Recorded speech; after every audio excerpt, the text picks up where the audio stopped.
चलिए बाबू, आज physical chemistry का लेसन 2 चैप्टर बिलियन को हम लोग अध्ययन करेंगे और बढ़िया से विस्तार ढंग से देखेंगे कि बिलियन क्या है। इसके अंतर्गत बहुत सारा टॉपिक आता है। विलय क्या है, विलायक क्या है, विलय के आधार पर बिलियन को कितने भाग में बांटा गया है, विलायक के आधार पर बिलियन को कितने भाग में बांटा गया, अवस्था के आधार पर बिलियन को कितने भाग में बांटा गया, पूरी की तरह सभी बात को हम लोग जानकारी लेंगे। आइए चलिए आज देखा जाए फिजिकल केमिस्ट्री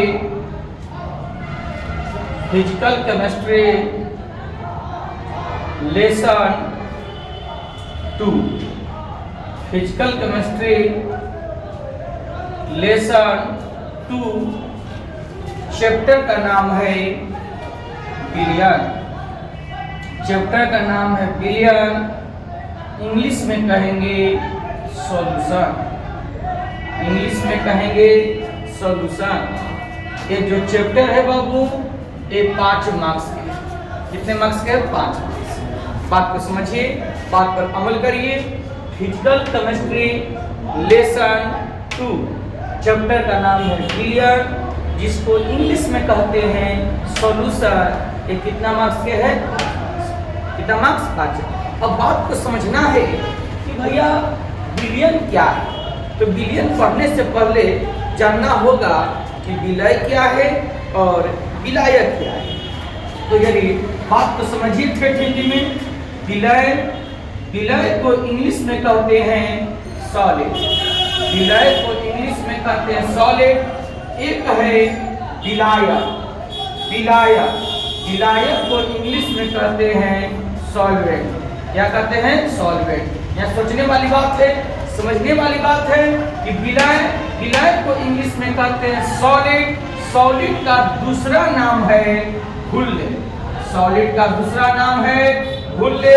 अगला है विलायक। विलायक को इंग्लिश में कहते हैं सॉल्वेंट। इसका दूसरा नाम है घोलक। इसका दूसरा नाम है घोलक। अगला है बाबू बिलियन। क्या है चैप्टर का नाम? बिलियन। जानेंगे कि बिलियन क्या है।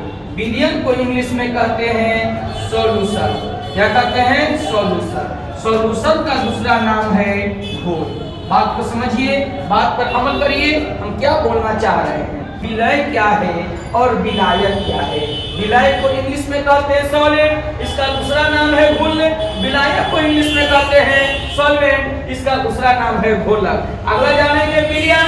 बिलियन को इंग्लिश में कहते हैं सॉल्यूशन, इसका दूसरा नाम है घोल। आइए जब बात को समझा जाए, जैसे मान लिया जाए कि चीनी प्लस पानी, जब चीनी को पानी में मिलाइएगा तो क्या बनेगा बाबू? शरबत। चीनी या पानी, चीनी को मिला दीजिए पानी में या पानी को मिला दीजिए चीनी में, घुलेगा तो मिलेगा, बनेगा क्या? शरबत। क्या बनेगा? शरबत। जो घुल गया उसको कहेंगे विलय, और जो घुला लिया उसको कहेंगे विलायक, और जो घुल मिल के बनेगा उसको कहेंगे बिलियन।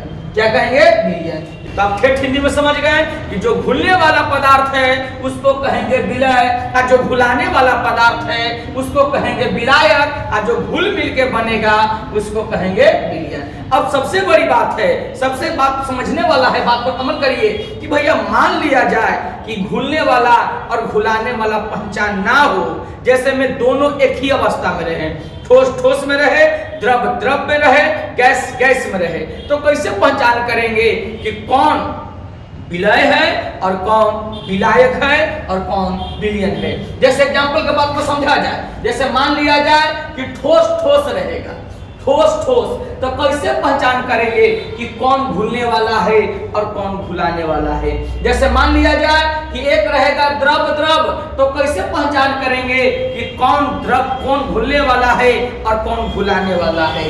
मान लिया जाए कि रह गया गैस गैस, तो कैसे पहचान करेंगे कि कौन घुलने वाला है और कौन घुलाने वाला है। जैसे में आप यहाँ पर देख लिए कि चीनी घुलेगा तो विलय हो गया, पानी घुलाएगा तो विलायक हो गया। चीनी होता है ठोस अवस्था में, पानी होता है द्रव्य अवस्था में, ये दोनों आपस में मिला तो शरबत का निर्माण किया। जो शरबत बना ये होगा विलय। क्या होगा? विलय। देखिए सबसे बड़ी बात कि यहाँ ठोस है द्रव है तो पहचान करनी है कि ये विलय है ये विलायक है। लेकिन दोनों एक ही फॉर्म में आ जाए, दोनों एक ही अवस्था में आ जाए, ठोस ठोस रहे, द्रव द्रव रहे, गैस गैस रहे, तो कैसे पहचान करेंगे कि कौन विलय है और कौन विलायक है। मान लिया जाए कि चीनी और पानी मिला तो शरबत बन गया, तो बताओ चीनी घुल गया तो क्या कहलाएगा? विलय। लेकिन मात्रा दे देवे कि चीनी के मात्रा यानी कि चीनी का वजन 10 ग्राम है और पानी का वजन 50 ग्राम है, इस प्रकार से मात्रा दे दिया, इसको वजन शो कर दिया, इसका द्रव्यमान शो कर दिया, इसका मास शो कर दिया, तो कैसे हम बनाएंगे कि कौन विलय है और कौन विलायक है। तो बाबू जी बात को समझा जाए, ठेठ हिंदी में पहले बात को समझिए। जैसे मान लिया जाए हमने बताया कि चीनी है और पानी, जब चीनी और पानी आपस में मिलेगा तो बनेगा शरबत। क्या बनेगा? शरबत। लेकिन सपोर्ट मान लिया जाए कि चीनी घुल रहा है तो ये विलय हो गया, पानी घुला रहा है तो विलायक हो गया। लेकिन यदि यहाँ पर द्रव्यमान शो हो जाए कि चीनी 200 ग्राम है, चीनी कितना है? 200 ग्राम, पानी है 800 ग्राम, अब बताइए कि कौन विलय है और कौन विलायक है। तो ऐसे कंडीशन में आपको जांच करना होगा कि बउआ किसका मात्रा कम है। जिसका मात्रा कम रहेगा वो कहलाएगा विलय और जिसका मात्रा ज्यादा रहेगा वो कहलाएगा विलायक। यानी मेरा कहने का मतलब है कि जैसे चीनी की मात्रा 200 ग्राम है और पानी की मात्रा 800 ग्राम है, इससे स्पष्ट होता है कि चीनी की मात्रा कम है और पानी की मात्रा ज्यादा है। जो मात्रा कम रहेगा वो कहलाएगा विलय और जो मात्रा ज्यादा रहेगा वो कहलाएगा विलायक। यानी चीनी 200 ग्राम, पानी 800 ग्राम, इससे स्पष्ट हो रहा है कि चीनी की मात्रा कम है और पानी की मात्रा ज्यादा है। जो ज्यादा रहेगा वो होगा विलायक और जो कम रहेगा वो होगा विलय। इससे स्पष्ट हो गया कि चीनी विलय है और पानी विलायक है। ये जो शरबत बना वो हो गया विलय। क्या हो गया? विलय। लेकिन बात पूछ गया फिर से सवाल कि मान लिया जाए भैया कि अगर चीनी 500 ग्राम है यानी आधा किलो है और यहाँ पर जो पानी है वो 400 ग्राम है। पानी कितना है? 400 ग्राम। तो बताओ यहाँ पर चीनी ज्यादा हो गया, चीनी हो गया 500 ग्राम अब पानी हो गया 400 ग्राम, तो यहाँ पर चीनी की मात्रा ज्यादा है इसलिए चीनी विलायक होगा। क्या होगा? विलायक। जिसका मात्रा कम है वो होगा विलायक। अगर आ गया दूध है अब प्लस पानी, जब दूध को हम पानी में मिलाएंगे या पानी को दूध में मिलाएंगे तो मिश्रण बनेगा।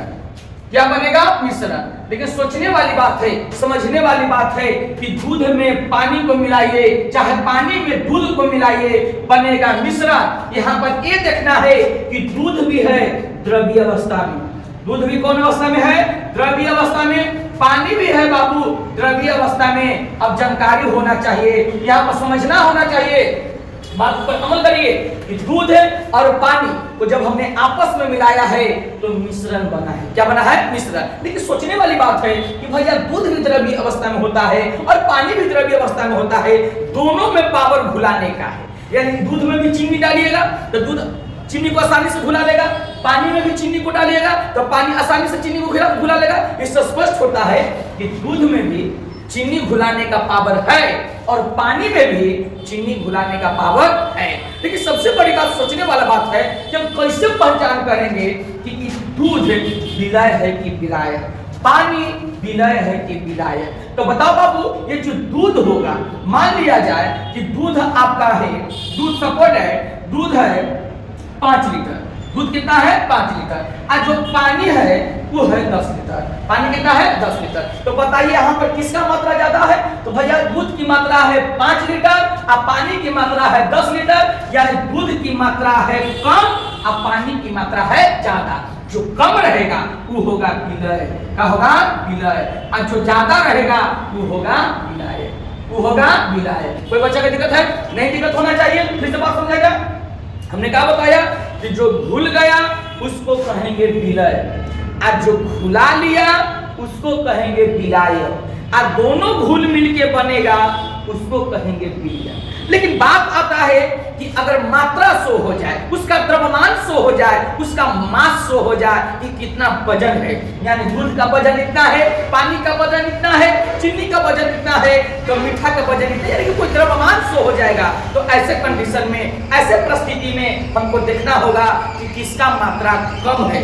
जिसका मात्रा कम रहेगा वो कहलाएगा विलय, और जिसका मात्रा ज्यादा रहेगा वो कहलाएगा विलाय, और दोनों जब आपस में मिलेगा तो ये कहलाएगा विलय। जैसे हमने समझाया कि दूध की मात्रा 5 लीटर है और पानी की मात्रा 10 लीटर है, इससे स्पष्ट होता है कि दूध की मात्रा कम है और पानी की मात्रा ज्यादा है। तो बताओ, दूध की मात्रा कम रहेगा तो कहेंगे विलय, और पानी की मात्रा ज्यादा है तो कहेंगे विलाय। चलिए बाबू, जैसा कि हमने समझाया कि जो घुल गया उसको कहेंगे विलय, और जो घुला लिया उसको कहेंगे विलाय, और जो घुल मिल के बना उसको कहेंगे विलय। या हमने बताया कि जो आसानी से घुल गया उसको कहेंगे विलय, और जो आसानी से घुल गया उसको कहेंगे विलय, और जो किसी भी पदार्थ को आसानी से घुला ले, विलय पदार्थ को आसानी से घुला ले उसको कहेंगे विलाय, और घुल मिल के बना उसको कहेंगे विलय। तो आइए, हमने डिफिनेशन दिया है कि वैसा पदार्थ जो आसानी से घुल जाता है तो ऐसे पदार्थ को विलय कहते हैं। इसे घोलक के नाम से जाना जाता है। यहाँ पर है, या दूसरा डिफिनेशन हमने बताया कि किसी भी विलयन में जिस पदार्थ की मात्रा अपेक्षाकृत कम हो उसको कहेंगे विलय, और जो अपेक्षाकृत ज्यादा रहेगा उसको क्या कहेंगे विलय। फिर से बात को समझा जाए, जो आसानी से घुल गया उसको क्या कहेंगे विलय।